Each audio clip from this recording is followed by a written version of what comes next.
Good morning students, this is Rajpal in front of you. बच्चा आज हमारा टॉपिक है, प्लस टू क्लास में है हमारा टॉपिक है electric field intensity at any point on equatorial line. यहाँ बात की जा रही है मेन इक्वेटोरियल लाइन।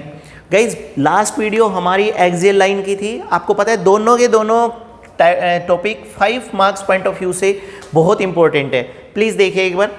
डाइपोल के कारण निकाल रहे हैं इक्वेटोरियल पॉइंट के ऊपर। सबसे पहले यहाँ से शुरू करेंगे। ये हमारे पास pair of equal and opposite charge है। सबको पता है that is separated by a distance two A. Central point से यहाँ तक ए और यहाँ से यहाँ तक ए, ये डिस्टेंस हो गया। अब according to statement equatorial point, तो इसके सेंट्रल पॉइंट से कहीं दूर जाएंगे तो then that is point P is a point of equatorial. ये पॉइंट पी इक्वेटोरियल है। अब देखो पी पॉइंट पर आपने +1c यानी कि यूनिट पॉजिटिव टेस्ट चार्ज को आपने पॉइंट पी पर रखा है और पॉइंट पी पर पॉजिटिव है और गाइस बी पर भी पॉजिटिव है। पॉजिटिव में क्या आएगा? पॉजिटिव में हमारे पास रिपल्सन होगा और as a result of this repulsion electric field intensity is directed towards Q। That means PQ vector जो हमारा है E1 वेक्टर से प्रेजेंट हो रहा है and this is obtained as the result of a mutual repulsions. Clear हो गया होगा। दोबारा से देखो, P पॉइंट पर टेस्ट चार्ज यानी कि unit positive test charge, positive यहाँ है, पॉजिटिव यहाँ पर, पॉजिटिव में रिपल्सन, ये सोर्स चार्ज है, ये फिक्स रहता है। तो नेचुरल सी बात है कि टेस्ट चार्ज किधर इंडिकेट करेगा? तो हमारे पास इलेक्ट्रिक या इलेक्ट्रोस्टैटिक फोर्स या इलेक्ट्रिक फील्ड इंटेंसिटी वेक्टर ऊपर की तरफ जाएगा। सो E1 ऊपर आ गया। अब उसके बाद यहीं टेस्ट चार्ज यहीं रखा हुआ है इक्वेटोरियल पॉइंट पर और अब की बार P पॉइंट पर पॉजिटिव और A पॉइंट के ऊपर नेगेटिव। अब की बार पॉजिटिव और नेगेटिव में अट्रैक्शन होगा। So electric field intensity E2 इधर आ गई। अब एक सेकंड के लिए +1 में जाओ। What is the resultant if 2 vector are placed at an angle? अगर 2 वेक्टर इस तरह से किसी एंगल पर है तो रिजल्टेंट कैसे आएगा? तो हमारे पास एक टाइटल आता है according to law of vector addition, और वो parallelogram law of vector addition क्या कहता है कि इन दोनों के बीच से एक डायगोनल पास करिएगा and that diagonal gives us the resultant R, और वो रिजल्टेंट आर देगा। तो ये एक वेक्टर हमारे पास E1 vector and second vector is E2 vector, इन दोनों के बीच का ये डायगोनल आ गया and that is behaves as the resultant. And in this case resultant vector is presented by electric field intensity. So E be the electric field intensity which acts as the resultant electric field intensity। हो गया। अब I hope diagram आपको समझ आ गया होगा बच्चा। अब उसके बाद चलिएगा, देखो इससे पहले भी हमने बहुत बार कहा था ऐसा जरूरी नहीं है कि हर बार चीज़ें इस तरह से प्रेजेंट हो। अब की बार आज क्या हुआ है, एक चार्ज यहाँ है, दूसरा चार्ज यहाँ है और ये इन दोनों के बीच की दूरी। तो एक चीज़ और पहले प्रॉब्लम दे रही है कि ये हमारे पास OPB या OBP ये एक ट्रायंगल है। इस ट्रायंगल में ये हाइपोटेन्यूज है और इसका हमें पता नहीं, तो क्या करेंगे? पहले ही लिखा गया है इन ट्रायंगल OPB। इस OPB ट्रायंगल के अंदर BP² is equal to OP² plus AB²। ये R वेक्टर है, ये A वेक्टर है, तो BP² R² प्लस A², और कभी जरूरत पड़ी भविष्य में BP की तो BP आएगा R² प्लस A² 1/2। हो गया।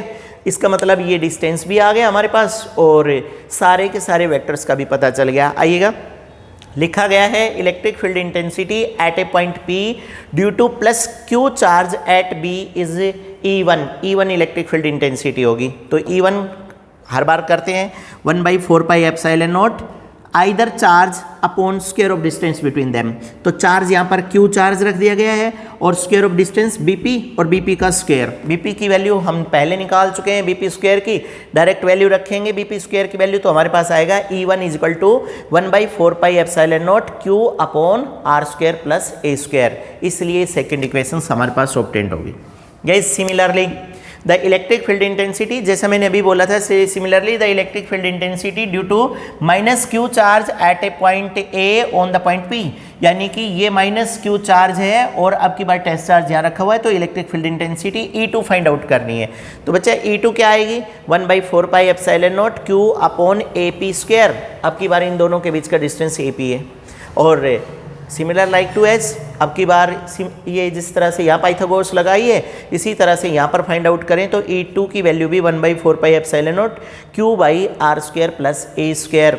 बहुत ध्यान से देखिएगा प्लीज़, लिखा गया है आगे इक्वेशन E1 और E2 दोनों को देखिए please. 1/4 pi epsilon naught 1/4 pi epsilon naught Q upon r square plus a square Q upon r square plus a square. It means equation second और थर्ड दोनों की राइट साइड इक्वल है, इसका मतलब लेफ्ट साइड भी equal होगी और left hand side equal होने से रिजल्ट आ गया। बहुत इंपॉर्टेंट रिजल्ट आया है, E1 must be equal to E2, E1 E2 के बराबर है। इसका मतलब एक 1 मार्क्स के लिए एक टाइटल आ गया, electric field intensity due to a point charge on equatorial line as the result of a dipole must be equal at any 2 point. 2 points पर अगर डाइपोल के कारण इलेक्ट्रिक फील्ड इंटेंसिटी देखते हैं तो वो हमारी बराबर आएगी।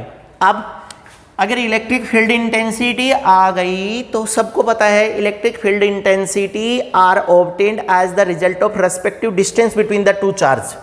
इस यहाँ पर निकली तो हमारे पास रेस्पेक्टिव डिस्टेंस आया BP और यहाँ निकली तो रेस्पेक्टिव डिस्टेंस आया AP। तो जब इलेक्ट्रिक फील्ड इंटेंसिटी बराबर हो गई तो रेस्पेक्टिव डिस्टेंस भी बराबर होंगे, hence AP is equal to BP। उसके बाद क्या करना है गाइज, आज के डेरिवेशन की backbone in the triangle ABP from triangle law of forces. कभी कभी हम ऐसा भी करते हैं कि तीनों की तीनों जो इलेक्ट्रिक फील्ड वेक्टर्स आए हैं उनको कंपेयर कर देते हैं उनके पोजीशन वेक्टर के साथ। तो देखो इलेक्ट्रिक फील्ड इंटेंसिटी, ये मैं 1 मिनट के लिए इरेज कर रहा हूँ ताकि आप समझ जाए क्यों किया गया था ऐसा। ये देखिएगा सब बराबर है, E1 is equal to E2 और ये रिजल्टेंट इलेक्ट्रिक फील्ड वेक्टर ये सब बराबर है। हमने क्या कर दिया, electric field intensity as a result of its position vector BP। E2 obtain हुई है as a result of PA and E obtain होगी as a result of BA। E1 AP, E1 BP, E2 AP और E ये जो है हमारा ये नीचे वाला पोजीशन वेक्टर हो गया AB में। तो ये तीनों बराबर हो गई, 1 is equal to 2, 2 is equal to 3। और हमें क्या सिखाया गया था, 1 is equal to 2, 2 is equal to 3, तो इसका मतलब 1 भी 3 के बराबर आएगी, इसलिए ऐसा कर दिया गया था। अगर यहाँ चले तो हमारे पास एक बात आती है, E1 by BP is equal to E by BA। E1 by BP is equal to E by BA। आपको अल्टीमेटली निकालना क्या है, E एक तरफ बाकी सब कुछ एक तरफ। तो क्या है, E is equal to E1, ये ऊपर जाएगा तो BA by BP। Guys her factor की वैल्यू रख दो इक्वेशन 5th में, तो हमारे पास आ गया 1/4। E1 की वैल्यू रख रहे हैं पहले और E1 की वैल्यू ये वाली 1/4 pi epsilon naught Q by r square plus a square. ये देखो उसके बाद BA गाइज ये रहा AB या BA किसके बराबर है, 2A के बराबर है, ये यहाँ पर 2A लिखा गया है। और नीचे कौन है, नीचे BP की वैल्यू यहाँ निकाली गई है, BP है r square plus a square का 1/2, ये आ गई।